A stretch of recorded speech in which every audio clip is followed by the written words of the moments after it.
నమస్తే, welcome to ABC news బులెటిన్ల ముందుగా headlines చూద్దాం. రైల్వే స్టేషన్ పనులు పరిశీలించిన అడ్వైజరీ కమిటీ త్వరగా పనులు పూర్తి చేస్తామని వెల్లడించిన అధికారులు.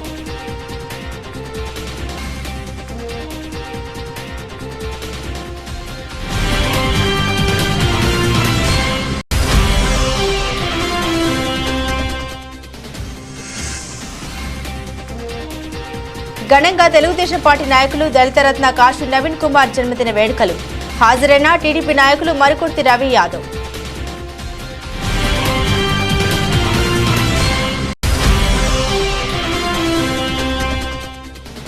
ఆల్కట్ గార్డెన్ పునరావాస కేంద్రాన్ని ఆకస్మికంగా తనిఖీ చేసిన కలెక్టర్. కళ్యాణ మండపంలో పునరావాసం కల్పించడం జరిగిందన్న పి ప్రశాంతి.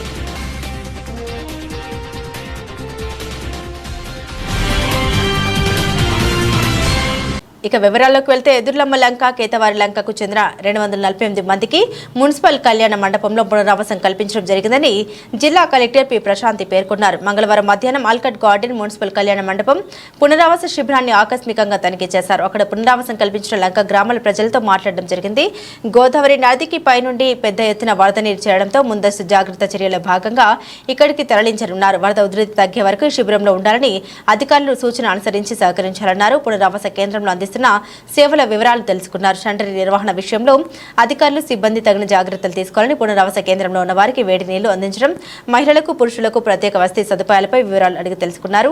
వాతావరణ పరిస్థితిని దృష్టిలో పెట్టుకుని వైద్య శిబిరంలో అందుబాటులో ఉంచిన మందుల వివరాలు, చికిత్స తదితర వివరాలు తెలుసుకున్నారు. దోమల నివారణకు సంబంధించి పిచికారీ చేపట్టాలని, వేడిగా ఉన్న ఆహారం అందజేయాలని ఆదేశించారు.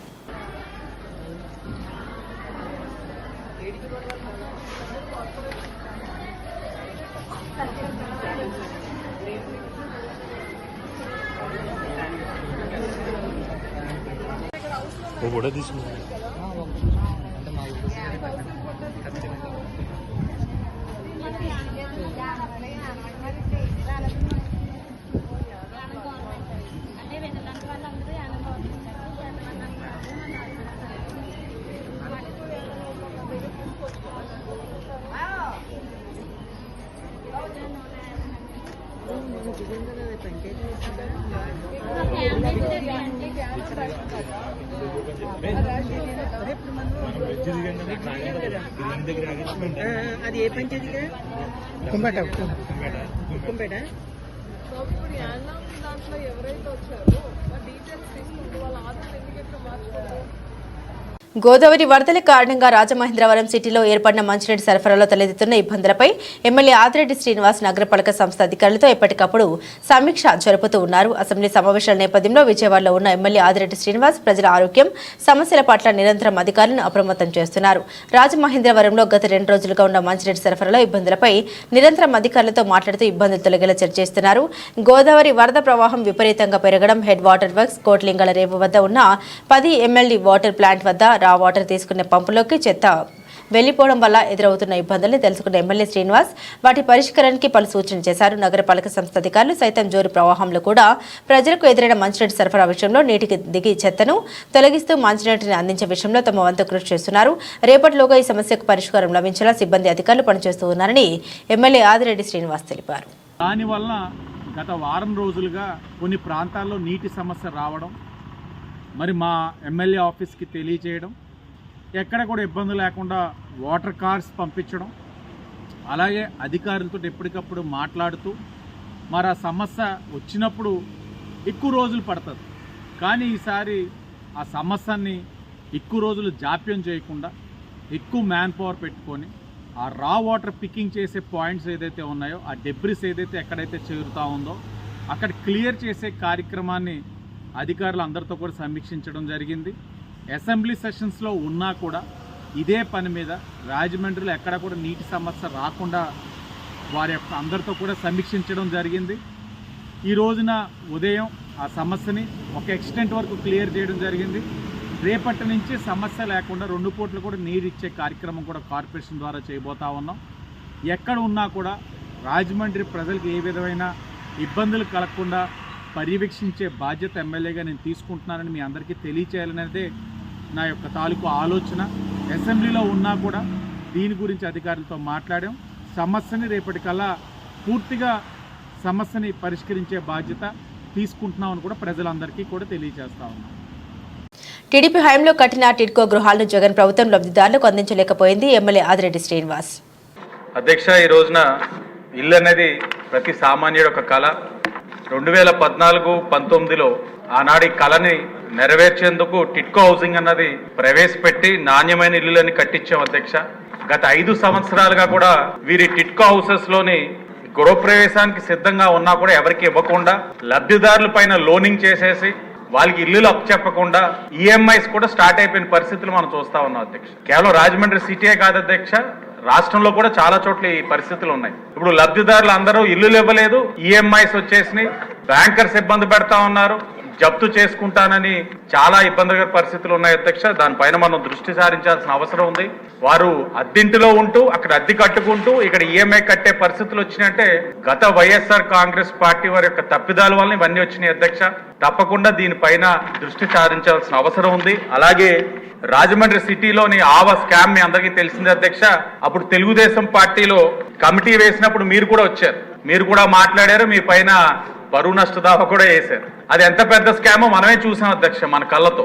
తాటి చెట్టు లోతున్న ప్రాంతంలోని హౌసింగ్ స్కీమ్ ఎలా ఇచ్చారన్నది ఇప్పటికీ మాకైతే అర్థం కావట్లేదు. 10,000 హౌసింగ్ ఇచ్చేశారు అక్కడ. అంటే చిన్న గోదావరిగా పిలువబడే ప్రాంతంలోనే కేవలం కిక్ బ్యాక్స్ కోసం, వారి యొక్క సొంత ప్రయోజనాల కోసం ఆ ఇల్లులు ఇవ్వడం జరిగింది. అదే కాదు అధ్యక్ష, ఎలక్షన్ కోడ్ రాత్రి 12ంటికి వస్తుందంటే ముందు రోజు 20,000 పట్టాలు ఇవ్వడం జరిగింది అధ్యక్ష.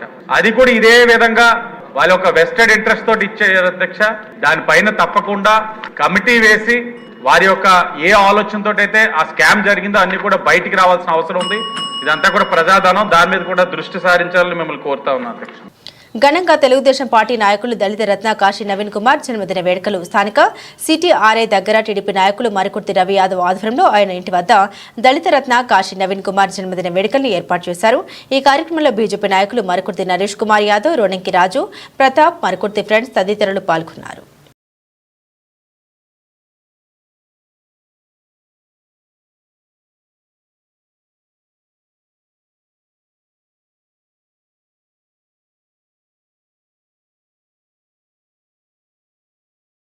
చేస్తున్నారు, చాలా సంతోషం. మరి ఇప్పటి వరకు చక్కని కార్యక్రమం జరిగింది. అలాగే నవీన్ గారి యొక్క ఈ జన్మదినాన్ని పురస్కరించుకొని మరి ఇక్కడికి చేరి వచ్చినటువంటి పాత్రికేయులు, అలాగే రవి యాదవ్ గారు, వారి యొక్క బృందం, వారి మిత్రులు, మరి పెద్దలైనటువంటి ప్రతి వారికి భగవంతుడు ఇవ్వాలని మరి మనమందరం కూడా హృదయపూర్వకంగా కోరుకుంటూ మరి మరి నూతనంగా ఏర్పడినటువంటి ప్రభుత్వంలో కూడా వారు ఒక ఉన్నతమైనటువంటి మరి పదవిని తీసుకొని మరి దేవుడు అటువంటి ఆశీర్వాదాలతో వారిని నింపి మరి మనందరి యొక్క మరి మంచి సన్నిహితులుగా వారు ముందుకు మెలగాలని, వారికి మంచి ఆరోగ్యాన్ని, శక్తిని, బలాన్ని దేవుడు అనుగ్రహించాలని కోరుతూ ఈ మాటలు ముగిస్తున్నారు. ముఖ్యంగా మరి ఈ కార్యక్రమం ఏర్పాటు చేసినటువంటి రవి యాదవ్ గారికి ప్రత్యేకమైన ధన్యవాదాలండి. Thank you. దేవనామం బట్టి అందరికీ వందనాలు తెలియజేస్తూ మరి ఈరోజు ఈ పుట్టినరోజు వేడుకలు మరి మాస్టర్ గారితో ప్రేయర్ చేయించి మా సోదరుడు రవి యాదవ్ గారు ఆందోళన జరగడం చాలా ఆనందంగా ఉంది. దీనికి మా పాత్రికేయ మిత్రులు అందరూ కూడా అటెండ్ అవ్వడం చాలా సంతోషకరంగా ఉంది. అందరికీ కూడా మరొకసారి ధన్యవాదాలు తెలియజేస్తాను. ఎక్కడ వారము ఎక్కడ వారం అయినప్పుడు కూడా ఇదిగొద్దండి ఇక్కడ కూడి వచ్చిన విధానం బట్టి మీకు వందనాలు చెల్లిస్తున్నాం. ఇదిగొద్దండి మా మిత్రులు ఆయన కాశీ నవీన్ గారికి మీరు దీవించండి. ఈ పుట్టినరోజు సందర్భంగా మీ మెండైన ఆశీర్వాదాలు వారికి దయచేయండి. వారి కుటుంబం చుట్టూ, వారి మిత్రుల చుట్టూ మీ కంచి కాపుదలు దయచేయండి. మీ బలమైన హస్తాలతో వారిని కాపుదలు దయచేయండి ప్రభా. మహాపరిశుద్ధులు మాత్రం మరి ఒకసారి మమ్మల్ని కూడి వచ్చిన అందరూ కూడా మీరు జ్ఞాపకం చేసుకుని ప్రభా. మా కుటుంబాల చుట్టూ, అలాగే మా ఆరోగ్యాల చుట్టూ మీ కంచి కాపుదలు దయచేయమని, ఘనత మహిమ ప్రభావం మేలు పొందమని యేసు పరిశుద్ధ నామమున మిక్కిలి వదనాలు పెట్టుకుంటున్నాం తండ్రి. ఆమేన్. ఆర్యాపురం కోఆపరేటివ్ అర్బన్ బ్యాంకును మళ్లీ అభివృద్ధి బాట పట్టిస్తామని బ్యాంకు నూతన చైర్మన్ చెల్లా శంకర్రావు ప్రకటించారు. ఎన్పీఏ తగ్గించి ఏడాదిలోగా బ్యాంకుని మళ్లీ పూర్వస్థితికి తెచ్చి తద్వారా మెంబర్లకు ఆగిపోయిన డివిడెండ్ అందించడమే తమ ముందున్న లక్ష్యం అని తెలిపారు. ఇందుకోసం పారదర్శకతతో నీతి నిజాయితీలతో పనిచేస్తామన్నారు. ఈ నెల 20న జరిగిన బ్యాంక్ ఎన్నికల్లో శంకర్రావు ప్యానెల్ మొత్తం అఖండ విజయం సాధించడంతో మంగళవారం ఉదయం బ్యాంకుల డైరెక్టర్ల సమావేశమై చైర్మన్ గా శంకర్రావుని, వైస్ చైర్మన్ పోలాకి పరమేశ్వరరావుని ఎన్నుకున్నారు. ప్రమాణ స్వీకారం చేసిన అనంతరం ఏర్పాటు చేసిన మీడియా సమావేశంలో శంకర్రావు మాట్లాడారు. గతంలో జరిగిన ఎన్నికల్లో గెలిచిన తాను 2019 వరకు బ్యాంకుని ప్రగతి పథంలో నడిపించామన్నారు. కార్పొరేట్ స్థాయిలో హెడ్ ఆఫీస్ కట్టించామని, గుంటూరు, విశాఖ, భీమవరం, తణుకు, భొమ్మూరు, అమలాపురం, ధానవాయిపేట బ్రాంచులు నెలకొల్పామని, 5 ఏళ్లు 15% చొప్పున డివిడెండ్ ఇచ్చామని, జేఎన్ రోడ్డు, కాతర్ బ్రాంచ్లకు స్థలాలు కొని ఆఫీస్ కట్టామని ఆయన గుర్తు చేశారు. 1000 లాకర్లు పెట్టగా అన్ని నిండిపోయి ఏటా 5-6 లక్షల ఆదాయం వస్తుందని ఆయన తెలిపారు. డిపాజిట్లు పెంచి రుణాలు కూడా ఇలాగే ఇచ్చామని ఆయన తెలిపారు. తన హయాంలోనే శత వసంతాల వేడుక కూడా నిర్వహించామని గుర్తు చేశారు.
నూతనంగా ఎన్నిక కాబడిన 12 మంది డైరెక్టర్ల సమావేశంలో చైర్మన్ మరియు వైస్ చైర్మన్ ఎన్నికల వరకు ఈరోజు బోర్డు సమావేశం జరుగుతోంది. చైర్మన్ నామినేషన్ కొరకు చాలా శంకర్రావు గారి దగ్గర నుంచి నామినేషన్ స్వీకరించడం జరిగింది. అలాగే వైస్ చైర్మన్ కోసం పొలాకి పరమేశ్వరరావు గారి నుంచి నామినేషన్ స్వీకరించడం జరిగింది. ఈ నామినేషన్స్ వేరే నామినేషన్స్ ఏమీ రాని కారణంగా చల్లా శంకర్రావు గారు ఆర్యాపురం అర్బన్ బ్యాంక్ కి చైర్మన్ గా ఏకగ్రీవంగా, అలాగే పొలాకి పరమేశ్వరరావు గారు వైస్ చైర్మన్ గా ఏకగ్రీవంగా.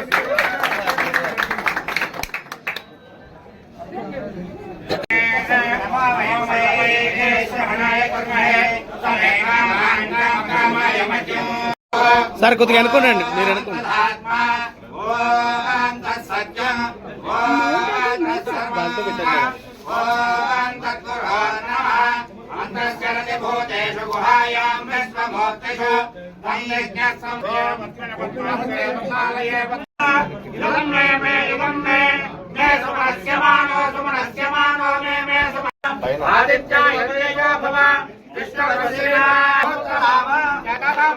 సాక్షిగా ప్రమాణ స్వీకారం చేస్తున్నాను.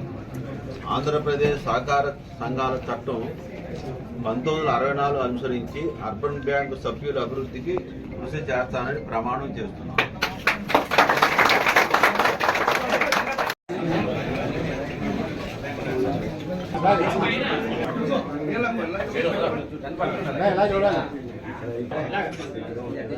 సీఎం కుమార్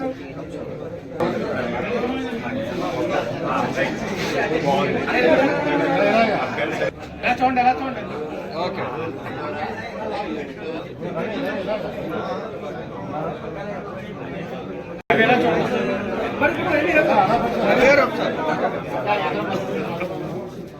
సార్ ఇది చూడండి సార్.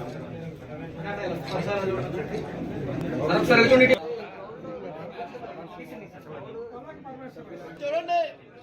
Okay sir, okay.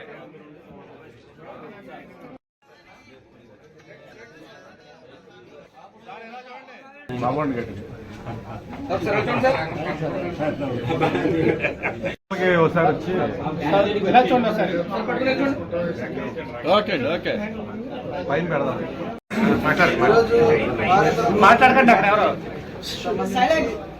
మొత్తం ఎవరైతే 12 మంది డైరెక్టర్స్ ఉన్నారో ఆ డైరెక్టర్స్ కూడా వాళ్ళ డైరెక్టర్స్ గా చార్జ్ తీసుకోవడం జరిగింది. అలాగే డైరెక్టర్స్ అంతా కూడా ఏకగ్రీవంగా చల్లా శంకర్రావు గారిని చైర్మన్ గా ఎన్నుకున్నారు. అలాగే కొల్లాకి పరమేశ్వరరావు గారిని వైస్ చైర్మన్గా అనుకోవడం జరిగింది. సో యునానిమస్గా ఆయన్ని ఆర్యపురం కోఆపరేటివ్ బ్యాంక్ చైర్మన్గా, అలాగే పరమేశ్వరరావు గారిని వైస్ చైర్మన్గా అనౌన్స్ చేస్తున్నాము. ఇప్పుడు అఫీషియల్ పర్సన్ ఇన్ఛార్జ్గా నేను చైర్మన్గా ఉన్నాను. నా ఛార్జ్ ఇవాళ అఫీషియల్గా ఆయనకి హ్యాండ్ ఓవర్ చేయడం జరిగింది. ఆర్యపురం కోఆపరేటివ్ బ్యాంక్ మీ అందరికీ తెలుసు, చాలా ప్రాముఖ్యత కలిగినటువంటి cooperative bank, one of the oldest cooperative bank. So నాకు గవర్నమెంట్ ఇది ఛార్జ్ ఇచ్చే సమయానికి చాలా ఒక ఎన్పిఏలు ఎక్కువ ఉండి చాలా ప్రాబ్లమాటిక్ సిచ్యువేషన్లో బ్యాంక్ ఉన్నప్పుడు నాకు ఇవ్వడం జరిగింది. సో నా పీరియడ్లో మొత్తం ఒక 200 కోట్ల వరకు ఎన్పిఎస్ రికవరీ చేశాము. అలాగే ఇది స్టాఫ్ నుంచి బయటికి తీసుకురావడానికి అన్ని ప్రయత్నాలు చేశాము. ఇంకొంచెం కష్టపడితే ఇంకొక కొంత రికవరీ కనుక మనం చేయగలిగితే ఈ బ్యాంక్లో mobile banking, net banking services అన్నీ కూడా మనం ప్రొవైడ్ చేయొచ్చు, కస్టమర్స్కి చాలా బాగా చేయొచ్చు. మొత్తం ఇప్పటికి 678 కోట్లు ఇక్కడ డిపాజిట్స్ ఉన్నాయి, 404 కోట్లు లోన్స్ ఉన్నాయి. చాలా ప్రీమియం బ్యాంకు. ఇప్పుడు చల్లా శంకరరావు గారు చైర్మన్గా ఎన్నికవడం చాలా సంతోషదాయకం. ఎందుకంటే ఆయనకు ఆల్రెడీ ఇదే బ్యాంకుకి చైర్మన్గా పనిచేసిన అనుభవం ఉంది. 2013 నుంచి 18 వరకు ఆయన 5 సంవత్సరాల పాటు గతంలో కూడా ఇక్కడ చేశారు కాబట్టి సో బ్యాంకులో ఉన్న ప్రతి ఒక్క విషయాలు ఆయనకి ఐడియా ఉంటుంది. ఈ బ్యాంకుని మరింత అభివృద్ధి చేయాలి. అలాగే అందరూ కస్టమర్లు ఎవరైతే ఉన్నారో వాళ్ళందరికీ న్యాయం చేస్తాము, వాళ్ళందరికీ కూడా మంచి సర్వీసెస్ బ్యాంక్ నుంచి ప్రొవైడ్ చేయాల్సిందిగా ఆయన కోరుకుంటున్నాను. సో వారికి నా హృదయపూర్వక అభినందనలు తెలియజేస్తున్నాను.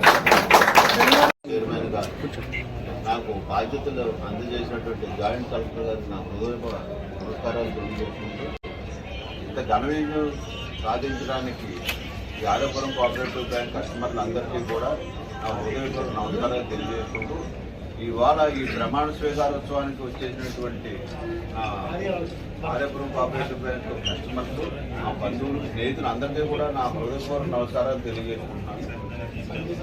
జాయింట్ కలెక్టర్ గారు చెప్పినట్టుగా డిపాజిట్స్ 640 ఉన్నాయన్నారు. దాన్ని రాబోయే 5 సంవత్సరాల్లో ఒక 1000 కోట్ల వరకు చేయడానికి లోనింగ్ కూడా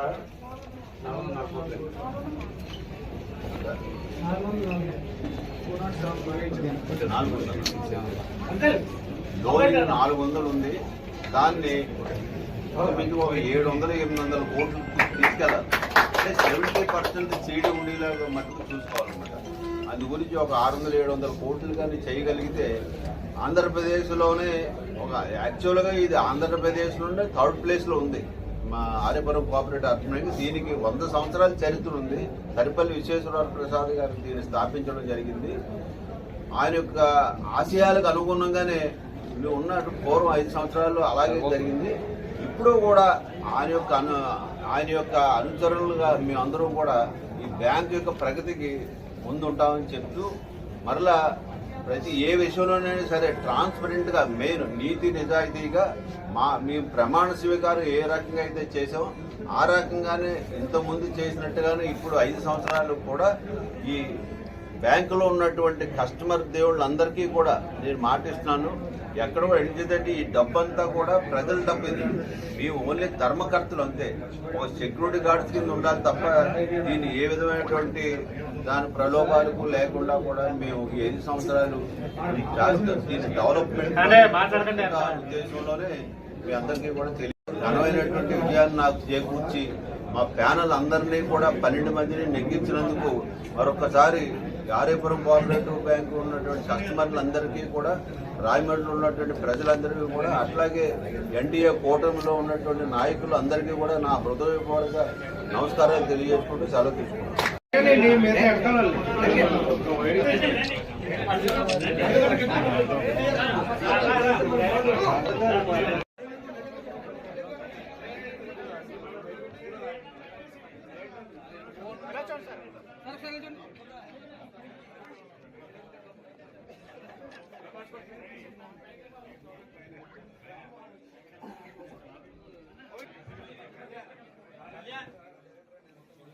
సార్ ఒకసారి ఎలా చూడండి సార్, సత్యనారాయణ గారు ఎలా చూడండి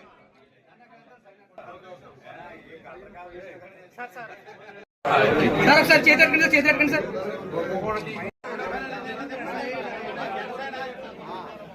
ఓకే సార్.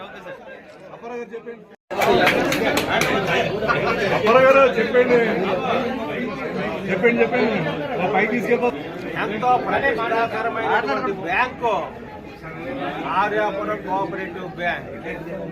ఇంకొక విషయం ఏంటంటే మన సార్వత్రిక ఎన్నికలు అయిన తర్వాత మొట్టమొదటిసారిగా స్టేట్లోనే ఎన్నికలు జరిగినటువంటిది ఈ బ్యాంకు ఎలక్షన్. ఆనాడు మనం జనరల్ ఎలక్షన్లో ఏ విధంగా అయితే వన్ సైడ్ కొట్టుకుపోయామో ఈనాడు శంకర్రావు గారి ప్యానెల్ కూడా వన్ సైడ్ గా ఊహించని విధంగా గెలుపు పొందడం అందరికీ ఆనందంగా ఉంది. ఈ రోజున శంకర్రావు గారు ప్రమాణ స్వీకారం చేశారు చైర్మన్ గా. వాళ్ళ మెంబర్లు కూడా మెంబర్లుగా ప్రమాణ స్వీకారం చేయడం జరిగింది.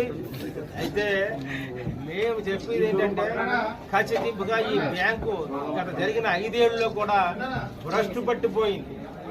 ఆ మహిళని వదిలించి శంకర్రావు గారు కరెక్ట్ అయిన లైన్లో తీసుకొచ్చి అందరికీ కూడా మంచి చేసి డిపాజిట్ దారులకి నమ్మకం కలిగేలాగా చేస్తాడనే ఆశాభావం మా అందరిలోనే ఉంది. కాబట్టి సల్లా శంకర్రావు గారిని మేము సపోర్ట్ ఇవ్వడమే కాకుండా ప్రజలు కూడా వలసాయి 80% శంకర్రావు పడితే 20% వాళ్ళకి పడింది.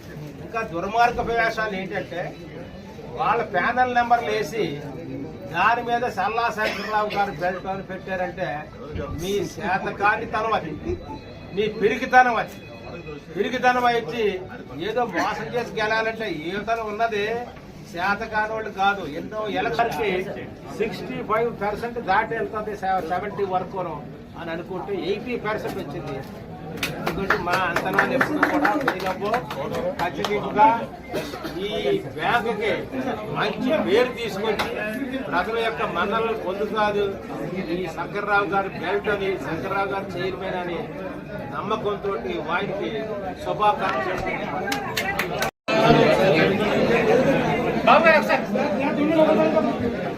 బాబు గారు సార్ పట్టుకోండి sir. Okay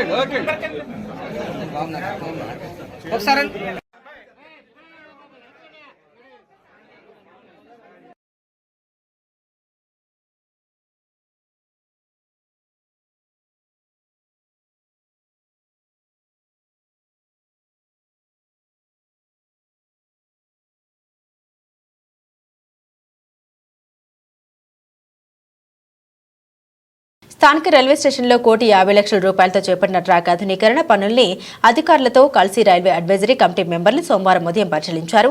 station advisory committee members Yanapu Yesu, PV Subrahmanyam, Bandi Satyaprasad, Chintapalli Satish, Boji Hariram, P Parasuram, railway విశ్రాంత అధికారి Viswanath Sarma, chief inspector V Sriramulu, CTE T Chandramouli, electrical SSE Surendra, telecom SSE Chayalakshmi, SSE P way A Ravi, AO W Valli, IPF RPF Siddaiah, ASTE Suryachandrarao, railway స్టేషన్ల అధికారులు తదితరులు పాల్గొన్నారు. మొదటి ప్లాట్ఫామ్ మూసివేసి మిగతా ప్లాట్ఫామ్ మీద రైలు ఆగేలా చూస్తూ పనులు చేస్తున్నారు. వీటిని క్షుణ్ణంగా పరిశీలించారు. ఆగస్టు మొదటి వారానికి పనులు పూర్తి చేస్తామని అధికారులు వెల్లడించారు. అలాగే 4-5 ప్లాట్ఫామ్లో షెల్టర్ ఒకటి పూర్తిగా లేకపోవడాన్ని, అలాగే అక్కడ కోచ్ డిస్ప్లే బోర్డు లేవని అధికారుల దృష్టికి అడ్వైజరీ కమిటీ సభ్యులు తెచ్చుకొచ్చారు. ప్రజలు ఈ వర్షాకాలంలో ఇబ్బందులు దృష్టిలో ఉంచుకొని ఈ పనులు త్వరగా పూర్తి చేయాలని కోరగా తొందరగా చేస్తామని హామీ ఇచ్చారు. ఇప్పటికే 2వ నెంబర్ ప్లాట్ఫామ్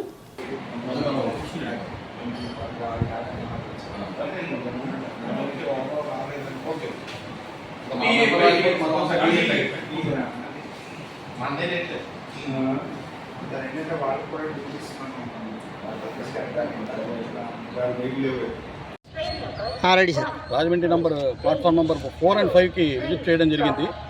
ఇక్కడ 4 and 5లో కూడా వీల్ చైర్స్ మూవ్ అవడానికి వీలుగా కన్స్ట్రక్ట్ చేశారు. అంటే లాస్ట్ టైం మేము 4 months బ్యాక్ వచ్చినప్పుడు కన్స్ట్రక్షన్ చేయలేదు, ఇప్పుడు కన్స్ట్రక్షన్ చేశారు. ఇక్కడ బాగానే ఉంది. తర్వాత ఓన్లీ డిస్ప్లే బోర్డ్స్ మీదే కన్సర్న్డ్ అఫీషియల్స్తో మాట్లాడడం జరిగింది. అది కూడా వాళ్ళు దాన్ని సాల్వ్ చేస్తామని చెప్పారు. 1వ నెంబర్ ప్లాట్ఫాము వాళ్ళు చెప్పింది ఏమిటంటే ఆగస్టు 1st వీక్కి కంప్లీట్ అవుతుందని చెప్పారు. బులెటిన్ ముగించే ముందు హెడ్లైన్స్ మరోసారి. రైల్వే స్టేషన్ పనులు పరిశీలించిన అడ్వైజరీ కమిటీ, త్వరగా పనులు పూర్తి చేస్తామని వెల్లడించిన అధికారులు.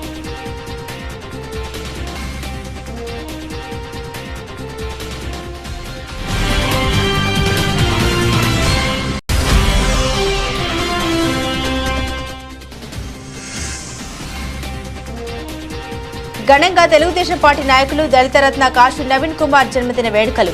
హాజరైన టీడీపీ నాయకులు మరికుర్తి రవి యాదవ్.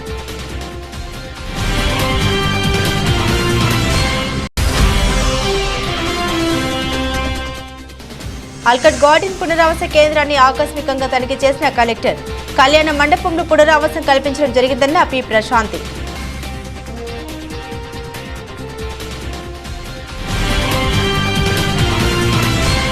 ఇవి బులెటిన్ అప్డేట్స్. మరిన్ని అప్డేట్స్ కోసం చూస్తూనే ఉండండి ఏబీసీ న్యూస్.